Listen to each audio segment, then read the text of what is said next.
अब एक और ऐसे मसले की बात करते हैं जिसका ताल्लुक हम सब से है, क्योंकि हम सबके घरों में बच्चे हैं। सिंध के हवाले से खास तौर पे सिंध में डॉक्टर्स ने नुस्खे के बगैर बच्चों के लिए जो खुश्क फार्मूला दूध है उसकी फरोख्त पर पाबंदी आयद कर दी गई है। सिंध के अंदर protection and promotion of breast feeding and child nutrition act के मुताबिक सिंध के जो तमाम मेडिकल स्टोर्स हैं उनको जितने भी नौज़ायदा बच्चे हैं उनके दूध की मसनूआत सिर्फ डॉक्टर के नुस्खे के साथ फरोख्त करने का कहा गया है। अब आप ऐसे बगैर नुस्खे के बगैर प्रिस्क्रिप्शन के आप खरीद नहीं पाएंगे। अच्छा, ये भी कहा गया कि पैकिंग में वाज़े तौर पर ये लिखा होना चाहिए कि ये प्रोडक्ट जो है ना ये मसनूई दूध है, ये कोई ना ओरिजिनल असल मिल्क नहीं है, खालिस दूध लिखा हुआ होता है। एग्जैक्टली। अच्छा, कवानीन की खिलाफ वर्जी अगर कोई करेगा तो उसको 5 लाख रुपए तक जुर्माना होगा और मुमकिना तौर पर 6 महीने तक की कैद की सजा भी होगी। अब बहरहाल ये जो एक्ट है इसके बारे में जरा हमने बात कर रही है और हमने सोचा कि इट इज़ वेरी इंपॉर्टेंट, क्योंकि इन्फेंट्स को अगर कोई मेडिकल प्रॉब्लम है तो आपको पता है डॉक्टर्स खुद से कह देते हैं कि आप इसको फार्मूला मिल्क दें, या फिर अगर मदर की हेल्थ का प्रॉब्लम होता है तब डॉक्टर्स कह देते हैं।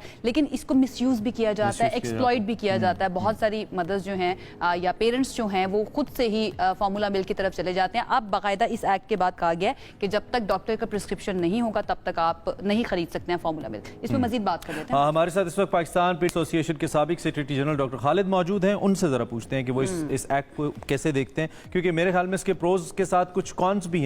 वो ये भी हो सकते हैं कि बाज़ औक़ात डॉक्टर्स अपनी मनपसंद कंपनीज को भी इंडोर्स करते हैं बिकॉज उनको प्रमोशनल बैक एंड पे पैसे दिए जाते हैं उनको प्रमोट करने के लिए। तो वो फिर ऐसे ब्रांड्स को भी इंडोर्स कर सकते हैं जो बच्चों के लिए शायद ठीक ना हो। तो खालिद साहब जरा इस बारे में भी बात कर लेते हैं। खालिद साहब, थैंक यू वेरी मच। आप कैसे हैं? ठीक ठाक हैं?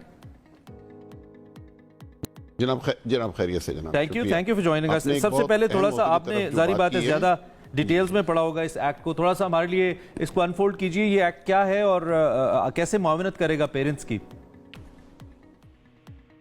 देखिए जी, बुनियादी बात यह है कि बच्चे के लिए माँ का दूध जो है ना ये बुनियादी ग़िज़ा है, उसका पैदाइशी हक है। सिर्फ उस सूरत में जब माँ को कुछ ऐसी मूजी मर्ज हो कि जो वो दूध नहीं पिला सके तो उस सूरत के अंदर ये आर्टिफिशियल फार्मूला इस्तेमाल किया जा सकता है। ये बात साइंस से भी मुस्तनद है, ये हमारे मज़हब से भी मुस्तनद है। इस बात में कोई भी शुबा नहीं है। तमाम डॉक्टर्स को, मेडिकल हेल्थ प्रोवाइडर्स को इस बात पर यकीन है कि बच्चे का दूध ही होता है जिससे बच्चे की सही नशोनुमा होती है। खासतौर पर हमारे मुल्क में जहाँ लाखों बच्चे नमूनिया और डायरिया से इंतकाल कर जाते हैं, जिसकी एक बहुत बड़ी वजह माँ का दूध ना पिलाना और दूसरा दूध पिलाना है। एक बुनियादी बात है। ये एक्ट जो है ये पहले भी पाकिस्तान में 2002 से एक्ट बना हुआ था, 2013 से रिवाइज हुआ था, लेकिन इसमें कुछ सुकम थे, कुछ कमजोरियां थी, जिसकी वजह से ये जो फार्मूला कंपनीज हैं वो फ़ायदा उठा रही थी, वो राइट लेफ्ट प्रमोशन कर रही थी, जिससे हमारी माओं के जहन जो थे वो भी बदल गए थे, हमारे हेल्थ केयर प्रोवाइडर्स के भी जहन बदल गए थे। तरगीबात दी जाती थी, अच्छे पुरकशिश तरगीबात होती थी, इस तरह बताया जाता है कि ये बच्चे के लिए बहुत अच्छा है, सेहतमंद रहता है।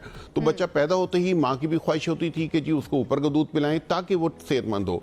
तो ये कानून को रिवाइज किया गया है सिंध के अंदर। ऐसा ही कानून तमाम दीगर सूबों में भी तैयार किया गया है, मरकज में भी तैयार किया गया है और ये सेनेट में पेश भी कर दिया गया। बहरहाल सिंध में ये एक खसूसी बात है कि ये कानून यहाँ मंजूर हो गया है और नाफिजुल अमल है। इस कानून में जो बात है, ये एक बात को ज़्यादा मतलब ये अहमियत दी जा रही है जैसे मीडिया पे, सिर्फ ये इतनी सी बात नहीं है। पहली बात ये साइंस से साबित है कि ये जो फरोख्त किया जाता है ये दूध नहीं होता। इसके लिए कानून में ये पाबंद किया गया है कि इसका नाम लिखा जाएगा आर्टिफिशियल फार्मूला, मिल्क का लफ्ज़ इस्तेमाल नहीं किया जाएगा, नंबर 1। नंबर 2, इसको सिर्फ ज़रूरत पे इस्तेमाल किया जाएगा, इसकी कोई तरगीब नहीं दी जा सकेगी।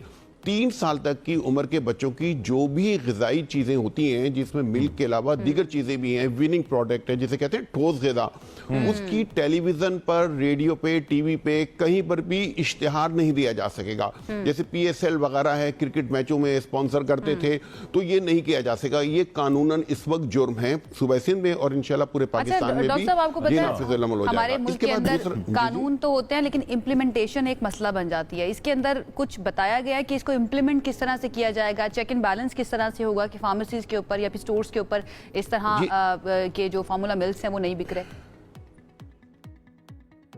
देखिए जी, कानून जो रियासत इसलिए बनाती है ताकि उसके शहरियों की ज़िंदगी नॉर्मल रहे, स्मूथ रहे और वो पुरसकून ज़िंदगी गुजारें। इसलिए बच्चों का भी हक है कि उनको वो ग़िज़ा मिले जो कुदरत ने उनके लिए बेहतरीन ग़िज़ा मुंतखब की है। तो इस कानून को नाफिज करने के लिए इन्फेंट फीडिंग बोर्ड एक मुकर्रर किया गया है, वो सिंध में नोटिफाई हो गया है। अब इसमें ये होगा कि अगर इस कानून की कोई वायलेशन होगी तो इन्फेंट फीडिंग बोर्ड में वो रिपोर्ट की जाएगी। इन्फेंट फीडिंग बोर्ड इस पर फैसला करेगा कि कानून की वायलेशन हुई है। देखिए, बुनियादी मकसद लोगों में भय खौफ व हरास फैलाना, ये सजाएं देना हरगिज नहीं है। हम ये चाहते हैं कि लोगों में तरकीब पैदा हो, लोग खुद समझें कि बच्चे के लिए माँ का दूध बेहतरीन है। ये बात बच्चे की माएँ भी समझें, बच्चों के डॉक्टर भी समझें, दूसरा तिब्बी अमला भी समझे और खुद से बच्चों को मुनासिब जो है ना मशवरा दें। उनको अगर माँ को दूध पिलाने में कोई मुश्किलात होती है तो उनकी मुश्किलात को दूर किया जाए, बजाय इसके कि उनको फार्मूला लिखा जाए। फिल वक्त तो ये इत्तलाक सिर्फ सिंध के अंदर है, क्या इसको हम बाकी सूबों के अंदर भी फैलता हुआ देख रहे हैं आने वाले वक्त में पूरे मुल्क के अंदर? जी बिल्कुल जी, मैं जी पाकिस्तान पीडियाट्रिक एसोसिएशन से वाबस्ता हूं, इसका मैं 4 साल सेक्रेटरी जनरल रहा हूं। हमने पूरे पाकिस्तान में, हमें बड़ा फख्र है कि हम बच्चों के डॉक्टर हैं। हमने बड़ा स्टेप लिया, हमने गवर्नमेंट ऑफ सिंध के साथ मिला के ये और यूनिसेफ के साथ मिलकर ये बिल तैयार किया है कई साल की मेहनत के बाद। बिल्कुल ऐसा ही बिल हमने तमाम सूबों में तैयार कर लिया है, वो सूबों में तैयार पड़ा है, वहाँ की असेंबली में पेश होने के लिए तैयार है। हम वहाँ के लोगों से, वहाँ की जो मुंतखब नुमाइंदे उनसे गुजारिश करते आ रहे हैं कि वहाँ भी पेश किया जाए और इंशाल्लाह ये तमाम सूबों में मंजूर होगा, तमाम मुल्क में इंशाल्लाह बहुत जल्द नाफिजुल अमल हो जाएगा। ठीक है, thank you so much doctor Khan साथ मौजूद है और एक अच्छा कदम है ये, इस एक्ट का नफाज जो है वो होना भी चाहिए। और इम्प्लीमेंटेशन की मैं हमेशा बात करती हूँ कि कानून मौजूद होते हैं बट इम्प्लीमेंटेशन साल के बाद वैसे ही मेडिकली रिकमेंडेड है बच्चे के लिए कि उसको ज्यादा ठोस ग़िज़ा दी जाए या फिर माँ का दूध उसको दिया जाए। और उससे भी बढ़कर अगर इन केस जरूरत ही है फार्मूला मिल्क की तो डॉक्टर्स आर देयर, डॉक्टर से कंसल्ट कर लिया जाए तो ये ज्यादा बेहतर है। तो ये अच्छा कानून है, अमल दरामद अब किस हद तक होता है इस पर बात करते रहेंगे।